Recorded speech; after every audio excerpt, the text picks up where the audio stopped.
you guys can see the slide that says mind body skills training? Yes. Okay, great. Thank you. All right. Well, we're going to go ahead and get started. And Dion and I are going to first introduce ourselves so that you know who is presenting to you today.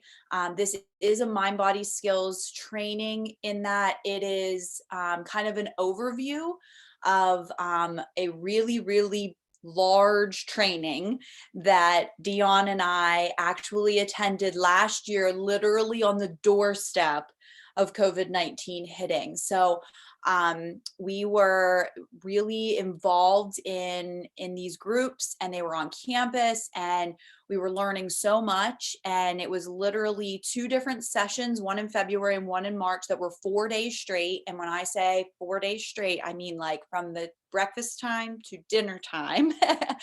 And we really did learn a lot. So our presentation today is really to kind of give you an overview of some of the skills and techniques. We will practice some that we learned, but it is definitely just a little taste of things. And if you are interested in learning more, we can tell you at the end of the presentation how you can do that. So if anybody's on the call that is non-Pathways, who does not know me, my name is Tara DeVore. I'm the director of the Pathways for Success program.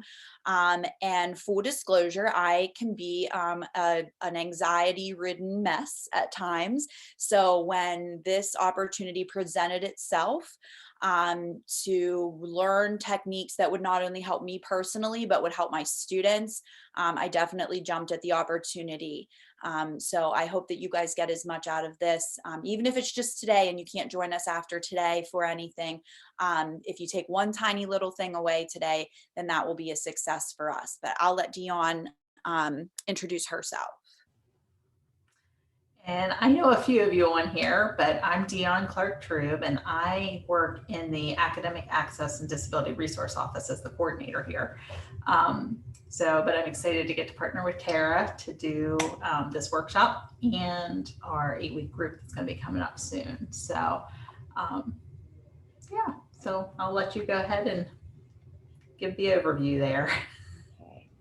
So the goals for our workshop are really to explain some of the concepts of mind body medicine. Like I said, it's really just going to be an overview. It's not going to be, really diving into things in depth. But what we want to do is really talk about all of the ways that stress impacts your body.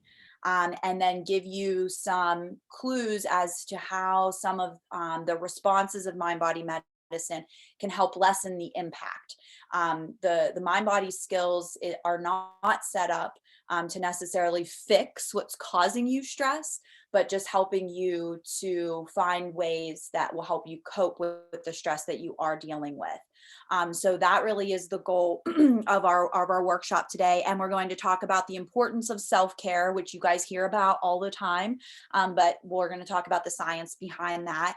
And we want to bring your attention to the importance of what the effect is if you're not doing those things, if you're not taking care of yourself, if you're not practicing some of these techniques or other ones that may work for you.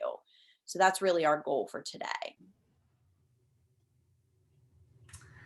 And so this is a really good illustration of mindful versus mindful. And I love this illustration. I moved my mouse around like you can see it on the screen. You can't. But, the person here is thinking, they're walking their dog. They're thinking all about, cars and work and family and bills and TV and whatever else might be going on. And the dog's just thinking about, the trees and the sun and taking a walk. And as we were going through preparing for this workshop, I shared with Tara, we got a dog recently. And so I've been walking my dog, a couple times a day. And it's amazing when you stop and you start like focusing on just what's around you, how much more you get out of the experience. So, I've noticed things in my neighborhood that I never noticed before, and I've lived there for 20 plus years, just by being more mindful instead of having my mind so full. So we like this illustration. Yeah, and that's definitely something I struggle with as well, is just being like the dog and being present instead of, forgetting that you even took the dog for a walk because you have this huge to-do list in your head. I'm just constantly feel like I'm preoccupied. And as a mother, I don't know if there's any other parents on the call or not, but I'm really working on that because I want to be able to, I sometimes have to tell myself, drink in this moment, pay attention to this moment. And it doesn't necessarily have to deal with kids. It can be with anything that you're trying to really just be present for. And that's something I struggle with even to this day, but these techniques definitely will help you. So if we have an opportunity at the end, I am going to come back to this slide and show you the video. I have to go in and do an advanced setting so that you hear only the sound instead of the sound that's coming from me as well. So I will make sure that I show you this at the end if you can stick around. If not, I'll post it different places that you can watch it, but it's a really cool video, just kind of sums up some of the work that the Center for Mind Body Medicine has done. So the Center for Mind Body Medicine taught us a model of self-care and group support. It is based on evidence. It's not sometimes, and this is something they talk to us a lot about, sometimes people think that this whole idea of like meditation and mindfulness is somehow sacrilegious or has to do with something that's like, I've heard people call it hooey and weird and all that sort of thing. It's none of those things. I can assure you of that. It's based on science, and it's based on what happens to you physically, which is controlled by what's happening to you mentally. So the two things are absolutely interconnected. And so they really constantly brought in the science, which I thought was so cool, because I'm like, yeah, like for me, that totally worked, but why? Like, I want to know why that worked. And so they really did talk to us about that. So we talked about biofeedback, and we talked about, the idea of being able to lower your heart rate and your blood pressure, and having the ability to have an impact on that without always just immediately saying medication has to do it, was really, really cool. So these are simple skills. Sometimes for me, it felt too simple. Like, come on, like that was no big deal. What do you mean? That's going to help? That was nothing. It should be more complicated than that. But it's really not. And the group support part is really interesting. And I know that Dion feels very similarly. I'm very much an extrovert. Like, I like being around people, but I'm also private in my feelings and in my vulnerabilities. Like, even when I'm feeling vulnerable, I oftentimes want to put on a front that I'm not. And so going into these group sessions and really like just kind of letting it all out there was tough at first. Like, I'm like, I don't even know these people. My first group, I didn't know anybody. My second group, Dion was in, thank goodness, but I didn't know anybody. And I'm like, I'm going to like put this all out there for these people. But it did not take long at all for it to happen. And it was so nice to just have people holding that space. So the group support part of this is definitely helpful and something to consider. So even if you're concerned about that piece and you don't really want to talk about some of these things in front of people that you feel like are strangers, trust me, and this process, it all works. It really does. I would just like to tap onto that because we don't want to scare you away. You don't have to share anything you don't want to. And I think one of the things with it being a Zoom group is that you have even a little bit more control over that, than what you do in person. So you will probably get to where you want to share because you become very close to the people that are in the group with you.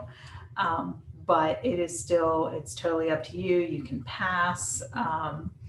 Tara mentioned holding space. That's one of the concepts that we talk about early on in like the first group, about just having a safe space, maintaining confidentiality, all of those kinds of things, so that you can have support and get the healing you need out of it.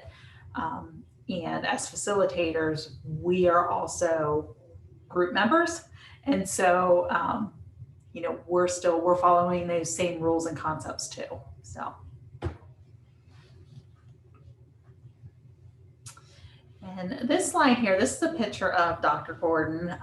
We were lucky enough to have him on campus to do, I think he was part of both trainings, right, Tara? He's the founder of the center, and he has traveled all over the world teaching these skills. And so, he shares some amazing stories about doing work with, people after hurricanes and tsunamis and, in the midst of civil wars. And so he has taken these skills, and it's a train the trainer type of concept. So he trains a group who then can take them back to, the community, the families, the other individuals. And his quote on here that his desire is to share these life transforming skills and experiences of self-care. And he truly, he is you can see the peace in him when he's talking. So very cool guy. And it sounds like he's been to ACM multiple times. Like this most recent one was for our trainings. But I wouldn't be surprised if he's back again. So if you ever see, Dr. James Gordon's coming to campus, sign up to go see him. So this next slide talks about all of the different techniques and the didactics that go into mind body medicine. So they include everything that you see on this list. Today, we're actually going to invite you to do a meditation and mindfulness activity where you don't have to move from your space. Literally, all you're gonna have to do is close your eyes. But there are several things on here that they taught us to share in our groups. And I will tell you, that is the really cool thing about the skills that we learned, is that you get to try and then you get to decide what does and does not work for you. So for some people, some of this is not for them and it doesn't do them any bit of good. In fact, it might even make them feel strange. But what we really were encouraged to do, and what we will encourage others to do in any of these aspects, is really to just give it a try, because there are certain things that, again, I went in with kind of active curiosity and found that was really cool. Not that I would necessarily do it all the time, but I found it very interesting, and I was glad that I gave it a shot. So what we spend a lot of time doing at the beginning and end of sessions is the meditation and mindfulness. And the imagery is also something that is very similar to that earlier slide that Dion had mentioned, is really just kind of allowing your brain to imagine. And we learned a lot about the power of imagination, which I found to be very interesting in terms of some of my own stress relieving techniques. For those of you who know me pretty well, you know that I'm a complete Disney fanatic, and I would totally live there if I could. And I've always wondered, until I took this training, like, is it, when I say, like, I will just stand on Main Street and literally like stare at the castle and nothing else matters. Like at that point I can be present. Like, what is that about? And the more that I learned about this, the more that I learned it really is a coping mechanism for me in terms of the power of my imagination, just allowing myself to kind of go back to those childlike roots and just have fun and let all of that other stuff go. So things that you already know work for you all of a sudden kind of come to light when you're learning about these different aspects, because you're like, wow, that's why I like that, because of this piece. So that is all very, very cool. The biofeedback, we're going to talk a little bit about in an upcoming slide, but that really is focused more on your body and listening to your body and knowing how you can help self-regulate some of those issues within your body that are being impacted by stress and anxiety or trauma. We learn about drawing and writing. And for a lot of people who keep a journal, or if you've ever been frustrated and you just start writing out your thoughts like a crazy person to just get that all out, and all of a sudden it feels better. You didn't solve anything, right? You just wrote about it. that those things were super helpful. And the drawing exercises that we do really help to open up a lot of things that might kind of be stuck in there that you just need another way to express. Movement and exercise is a huge piece of mind body skills. And we do some shaking and dancing, which I'm sure John Claude is grinning about at the moment. But I think that for a lot of people, that might be the area that they feel awkward about. But we'll talk a little bit more about that in a later slide. But I will tell you, if you're holding tension physically, a lot of times those are the ways that you can release some of that, and we kind of give you some different ways to handle or to kind of release all of that through shaking and dancing and through the use of music.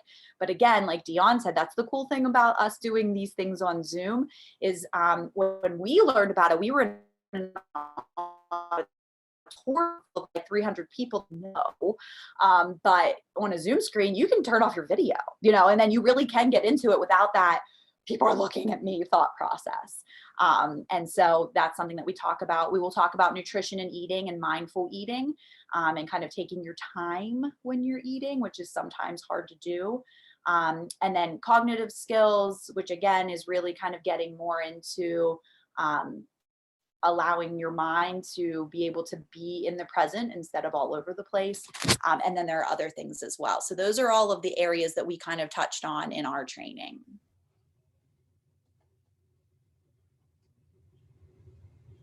Oh, it's thinking about it. Thinking about going on.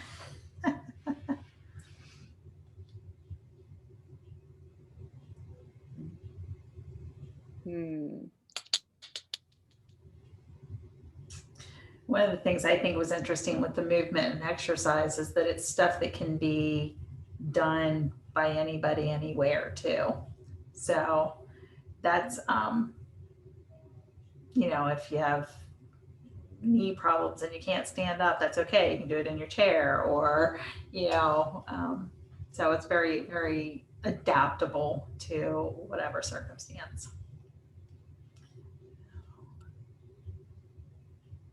It does not want to let you there. No, and I think it might be because Ava's on a call. Well, if you would like to stop sharing, I could share it from mine, I think. Yeah, let's give that a whirl. Apologize, everybody. And this is the downside of. Right, we talked about the good parts. Now here are the not so good parts.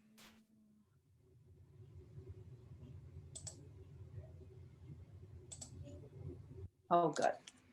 I've got to move this back over, though I had it on my other screen so that I can now see it.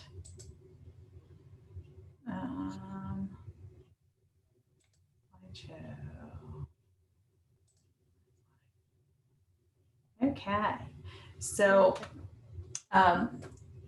this is pretty self-explanatory here. Who can benefit? Everybody. And it gives some examples of different ways that these skills are being used, different groups that they're being used with. I know here at AC we have multiple groups that are starting up for employee wellness purposes. Stress reduction, that's really what this is about, is reducing stress. There were children, well, it says children in schools. There were teenagers, they were not like small children, from all of the county high schools who participated in the training, so that they could take it back. I think they were all 10th and 11th graders, so that they would still be there this school year, and take it back to their schools to share with their friends. There were also guidance counselors who were part of the training, and we're going to use some of the skills to help students at their schools. Community outreach, there were multiple community partners that went through the training. I know like the YMCA, some of the senior centers had representatives there. So, and that kind of shows the span of the age range too. There were Head Start teachers and senior center workers. So, 2 to 80 or something. Acute and chronic illness, there were people who were there from various medical professions who were taking the training so that they could take it back to patients. And this was developed around, relieving trauma and improving mental health and improving, stress reduction. So the bottom line really is that great big one there that says you. Who can benefit? You can, I can, we all can. So we are going to go to our first exercise in experiencing one of these skills. And this is probably the one that is most, the whole concept is built on, I would say. You agree with that, Tara? Definitely. Yeah.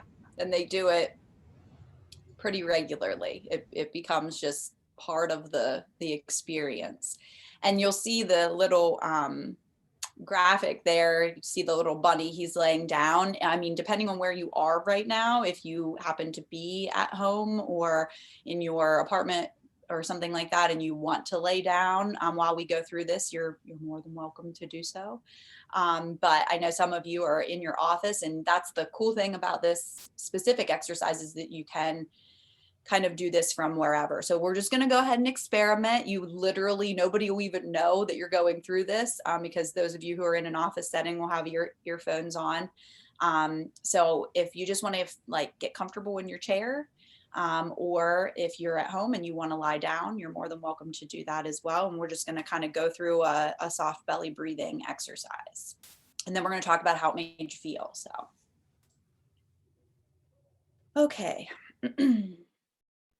So I'm going to ask you to take a deep breath, allowing your eyes to close and to remove all the external stimulation. And if you're not comfortable closing your eyes, you can just look at the floor with a very unfocused, soft eye. I'm going to ask you to begin to breathe in through your nose and out through your mouth. This is a very relaxing way to breathe. And it may be a little unfamiliar, but you will get used to it after a little bit. So allow your belly to be soft and relaxed.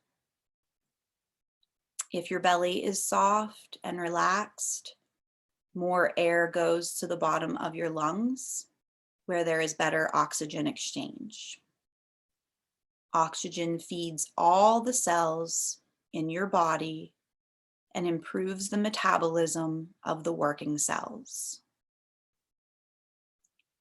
If the belly is soft and relaxed, it helps to activate the vagus nerve. Vagus means wandering in Latin. This nerve wanders up from the belly, through the chest, to the central nervous system, to the brain. It quiets the body. It slows your heart rate. It improves your digestion, lowers your blood pressure, and helps your muscles to relax. It also quiets the mind. It reduces activity in the amygdala, a part of the emotional brain that registers fear and anger. The vagus nerve is the antidote to fight or flight, to the stress response. The vagus nerve stimulates activity in the frontal part of the cerebral cortex, in areas responsible for judgment, self-awareness, and compassion. If your belly is soft and your abdominal muscles are relaxed, then all the other muscles begin to relax as well. And perhaps you can feel that now. To encourage this process, you can say to yourself, soft as you breathe in and belly as you breathe out. If thoughts come, let them come and let them go. And gently bring your mind back to soft belly. We will go ahead and take another few deep breaths. Breathing in on soft and out on belly.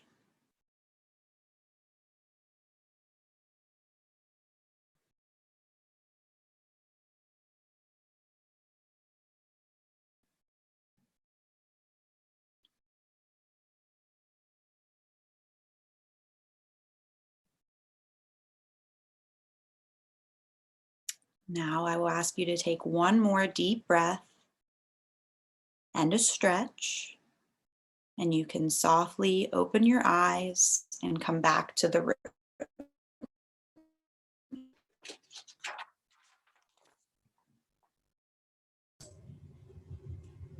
Okay, now I want a nap.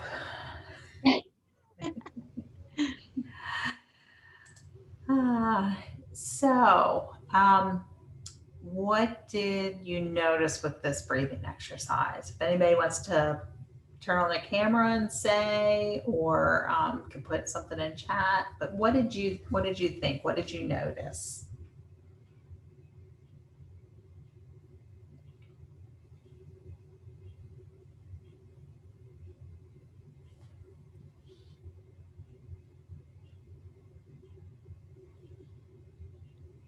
Alina said, this makes her, or Kabunga said, this made her feel good. Alina said her shoulders feel looser than what they did before she did it. Anybody else want to chime in on the chat? Those are all good responses. More calm. More calm. Thank you, Yeah. John Claude.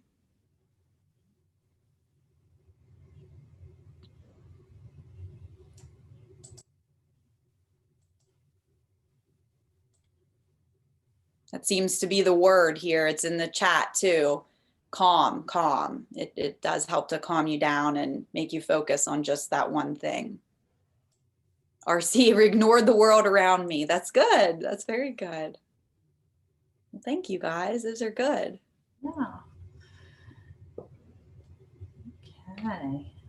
My lungs feel lighter. I like that. And I think these are all really common reactions to doing this. Like, yeah. And there are ones that are much longer than that.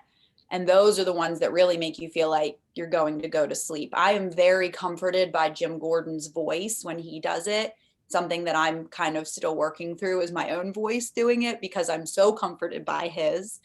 And so there have been times when I've had a difficulty with sleep, and I've gone to the Center for Mind Body Medicine's website, and he has recordings on there of him doing these soft bellies, and I will turn that on in my earbuds or just a earbud while I'm in bed, and I'm usually asleep before he's done. I don't even get to the you can open your eyes part.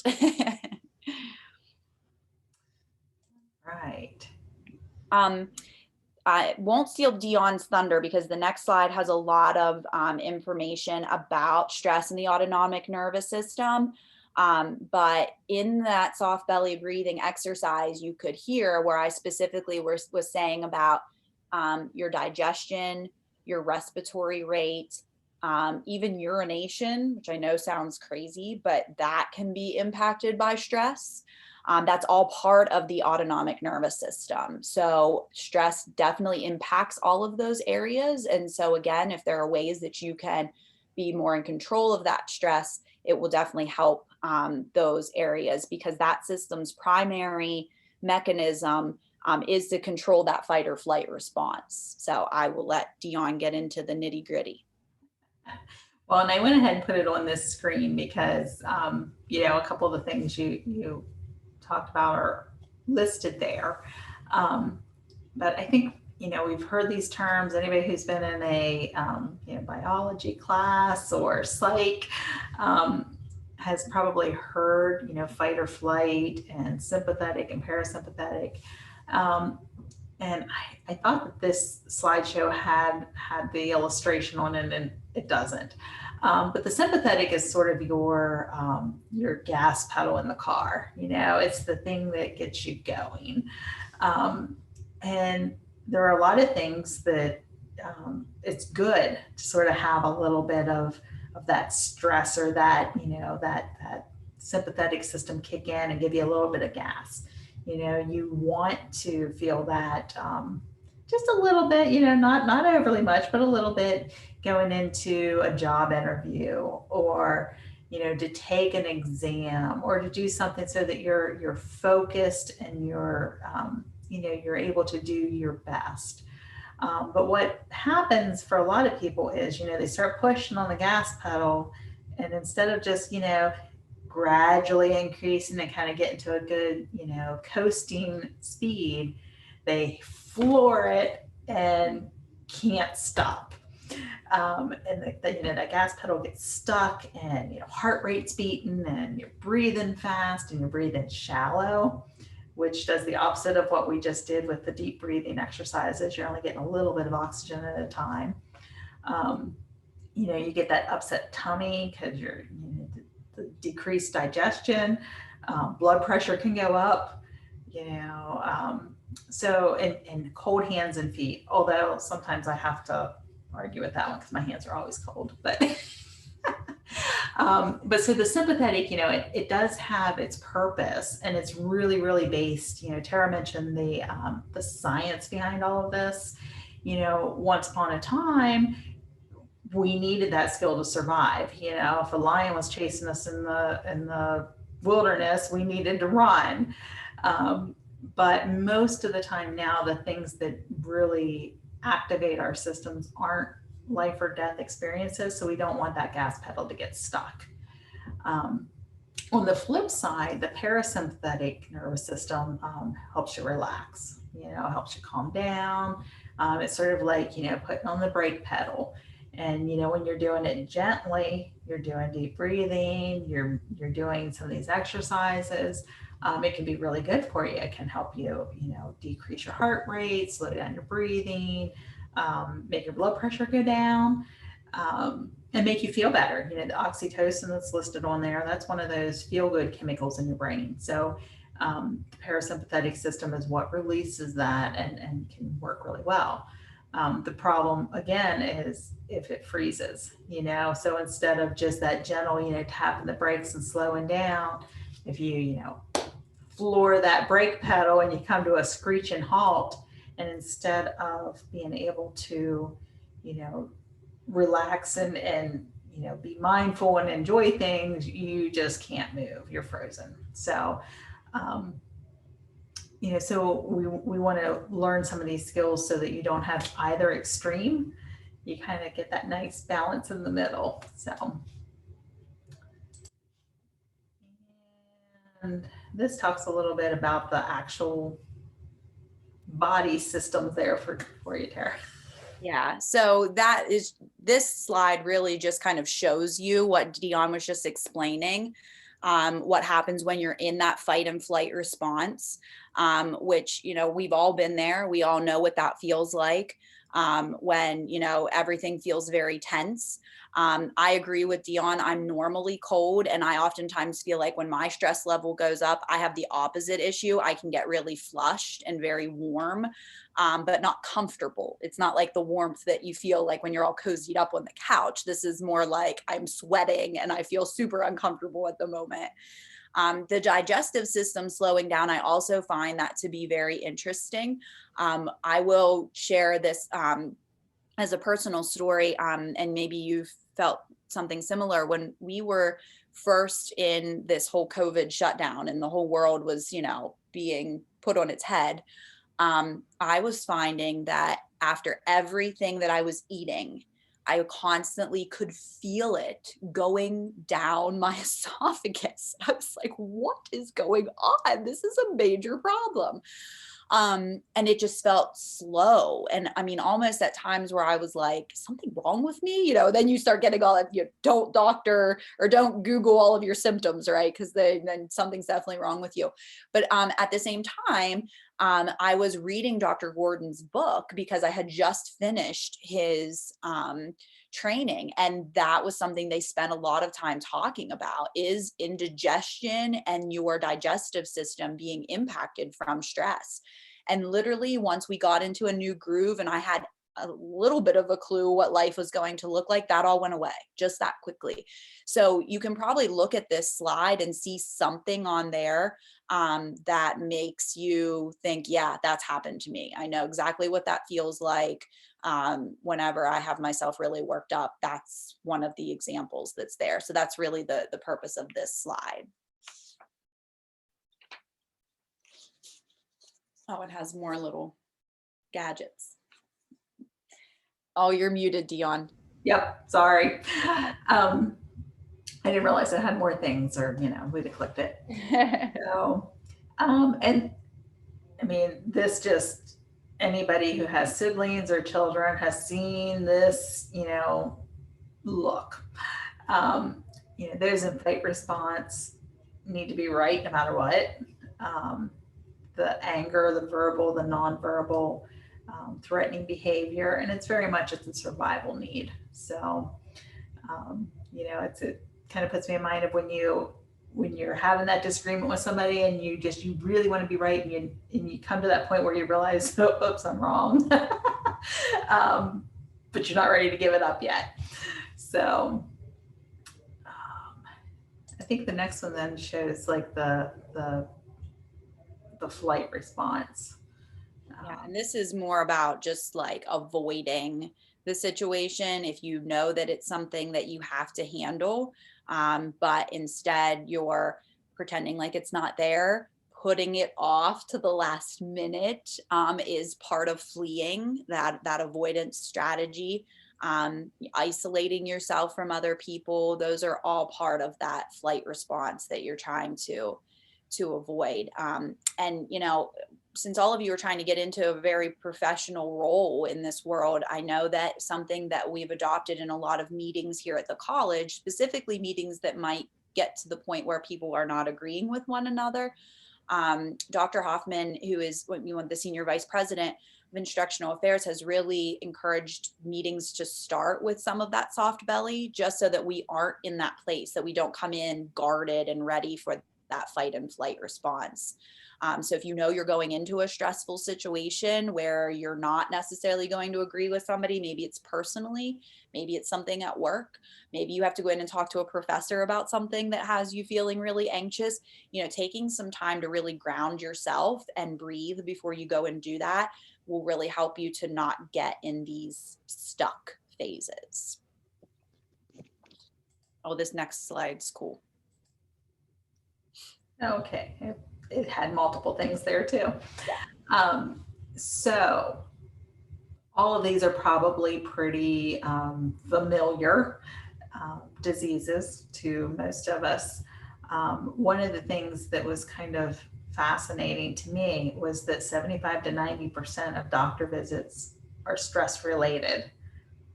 That's crazy to me. But if you think about what prolonged stress does to you, heart disease, diabetes, we just talked about, blood pressure going up, digestion being affected, cancers, chronic pain, so when you're feeling all tight and tensed up and, really, really stressed, what happens? You feel more pain, right? That knot in the back of your shoulders, or, or if you do have a medical condition, the pain might be worse when you're under a lot of stress. I don't know where I went there. Stress can also affect your immune system dramatically. So things like infections, and then the anxiety, depression, PTSD, those are all really common mental health conditions that are stress and trauma related. So, very, very important to do that self-care. And then, they really highlight it with early death. So Yeah, I'd rather go to the doctor, I think, but the early death is definitely a side effect of all of these other conditions, which are all tied back to stress related issues. So let's see what happens if I click it there. Okay, there we go. Healing from trauma. This slide, this healing from trauma slide, really talks more about how trauma can change the structure of our brain. I know that seems like a rather profound thing to say, but it absolutely is true. It can impact us physically, emotionally, and behaviorally. And this can be trauma that's not recent. This can be traumatic events that have happened at any point in your life. Whether you've been in a place to kind of deal with that trauma or not is kind of beside the point. So these mind body skills and these self-care methods help to promote the healing and give you that resilience and tools that you can help to find the balance. So again, I try to make this real world so that you can see that these things are happening, and why they're working. My best friend was actually just in a very, very scary situation, where a routine procedure went very wrong very quickly, and she ended up at UPMC Presbyterian in Pittsburgh, on life support. They did not know if she was going to make it. She is 3 years younger than me, early 30s. And when she finally was coming around and things were going better, because of this traumatic event, she was really being affected by that trauma. And one of the things they were really trying to do is bring her blood pressure down. So again, you're in a very large hospital in Pittsburgh. You would assume their first way of dealing with that would be to pump that IV full of blood pressure medicine. And not that she wasn't going to get that medicine, but one of the things that the nurse was having her do every time they would take her blood pressure is to go to her happy place. And they actually asked her to tell them where that was. And she's my best friend, so her happy place is also Main Street of Disney World. For many people, it's the beach, and all of those types of places. But being able to imagine that and use that imagery and close your eyes and be somewhere that brings you peace was literally bringing her blood pressure down after a very traumatic event. So it's just a good example of these skills that are very simple, helping somebody who was literally in a life or death situation.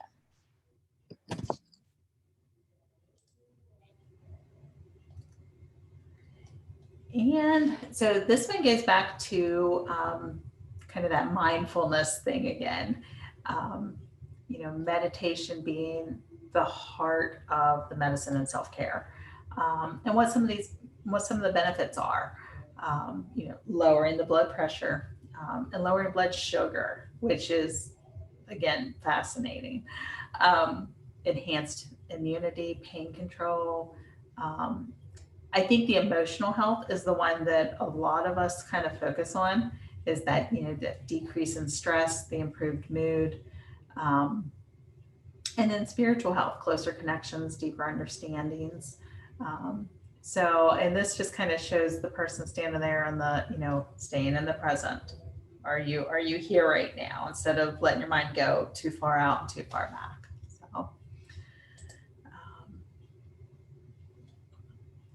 And I like this one.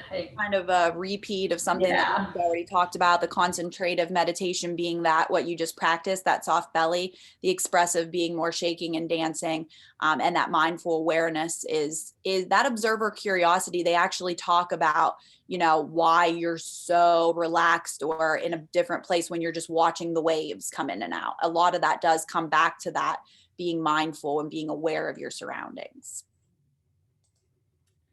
And this is just a really fun one about, shaking, that it's something that animals do naturally, without feeling, embarrassed or weird about it. So we're not going to do this one today, but it can be fun. And it can be really fun if nobody's watching you. So, but it does release a lot of those feel-good chemicals that can, reduce your stress. So, and then how are we doing on time? I think we're okay. The lemon imagery will probably maybe only take 5 minutes.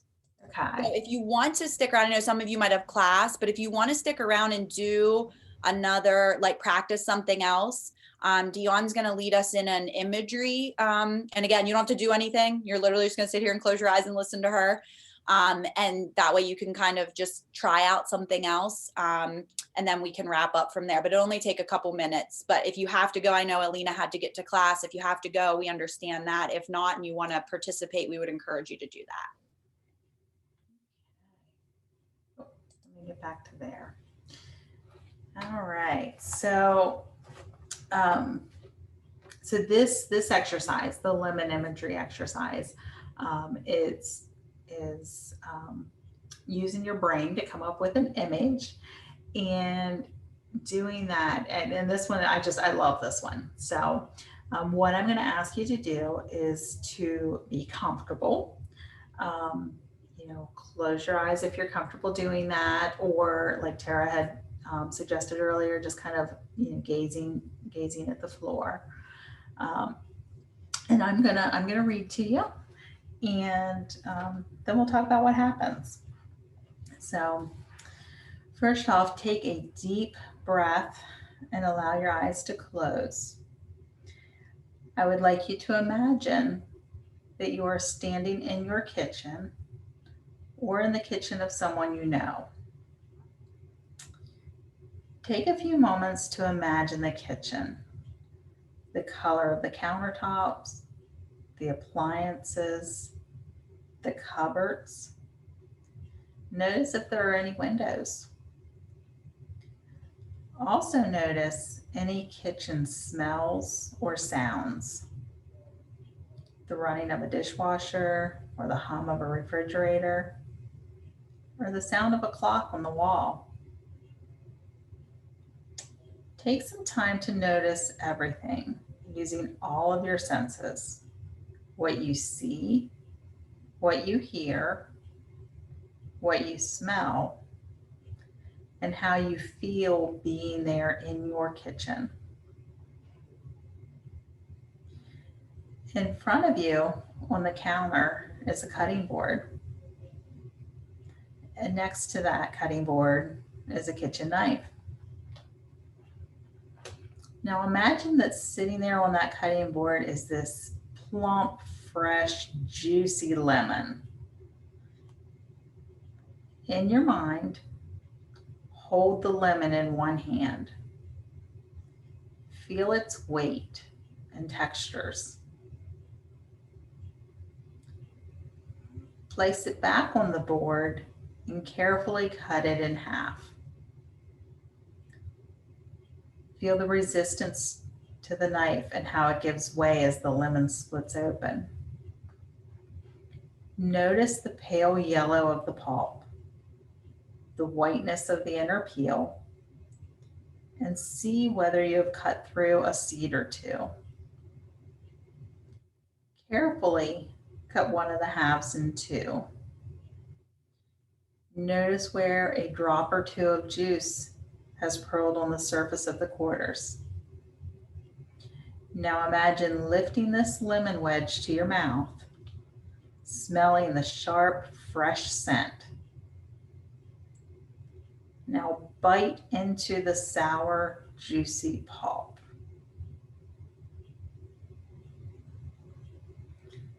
Okay, open your eyes and come back to the group here. Can anybody tell me what happened while I was reading this? May I go? Sure. Well, I don't close my eyes often or take a break too often.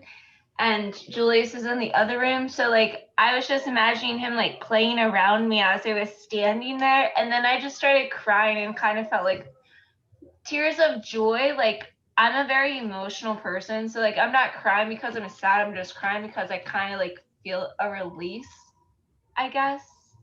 Okay. Thank you for sharing that.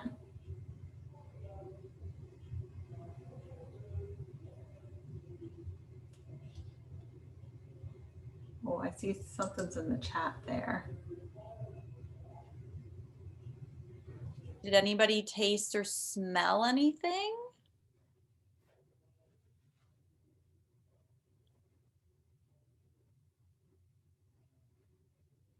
Beth said she teared up too, thinking of her mom's kitchen. We've, in the different sessions Dion and I have done, we've heard a lot of that, where people are not in their own kitchen. Even if they've tried to put themselves in their own kitchen, they end up in somebody else's. So that's cool, Beth.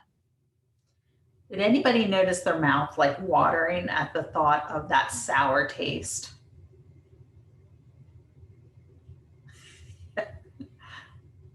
RC did. Yeah.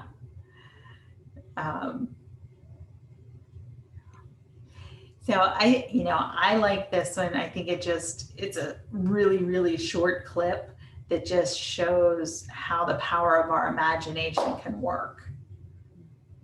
And if we can use it to imagine standing in a kitchen and we can smell or taste the lemon that's only in our mind, like how much can we do with what goes on in our head?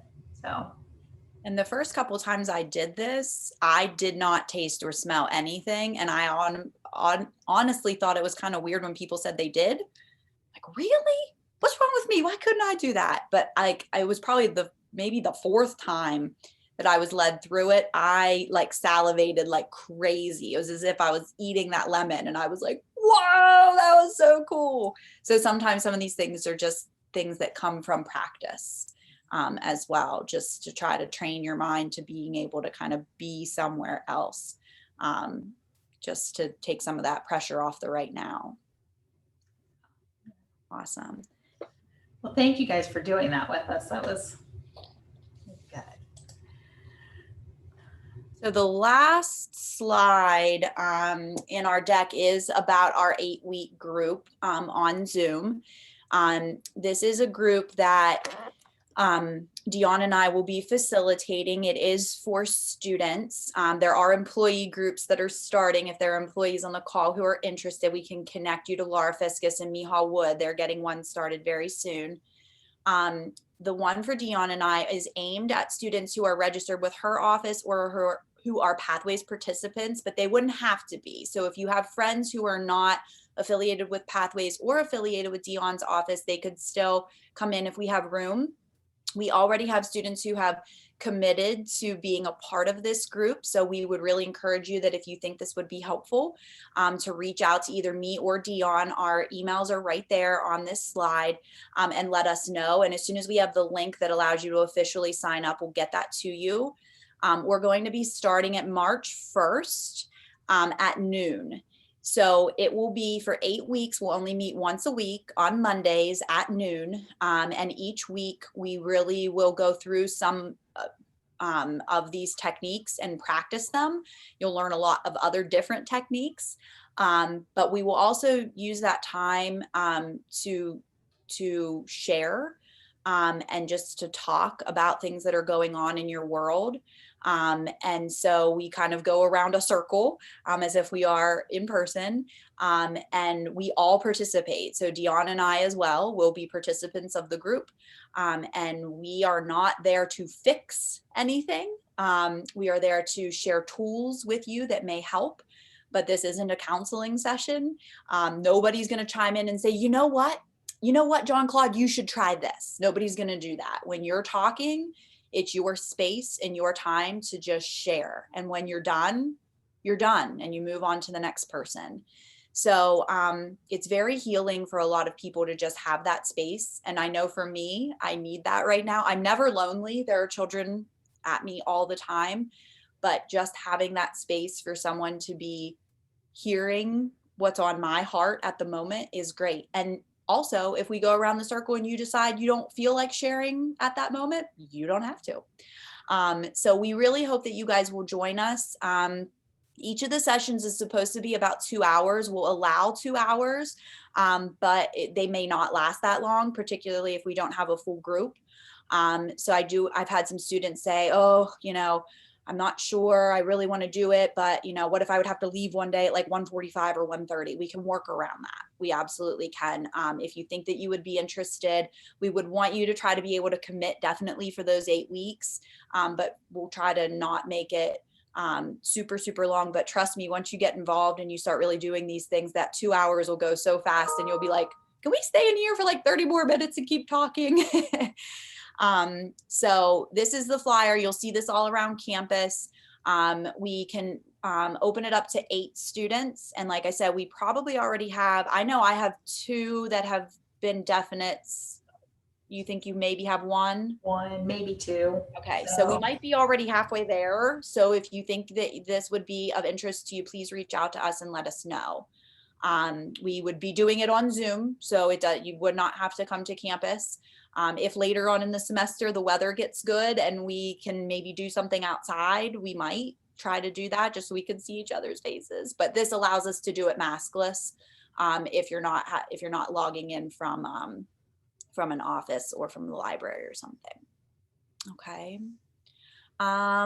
Anybody have any questions, concerns, things they want to share before we sign off? I thank you guys for attending today. Yes, thank you very much. Oh, I see something popping in the chat. No apologies necessary. Nope, don't apologize. All right, thanks, Kabunga. Yay. And if you Good. have All more right, well, questions, feel free to reach out to either one of us, okay? Awesome. Thank you guys. Have a great day.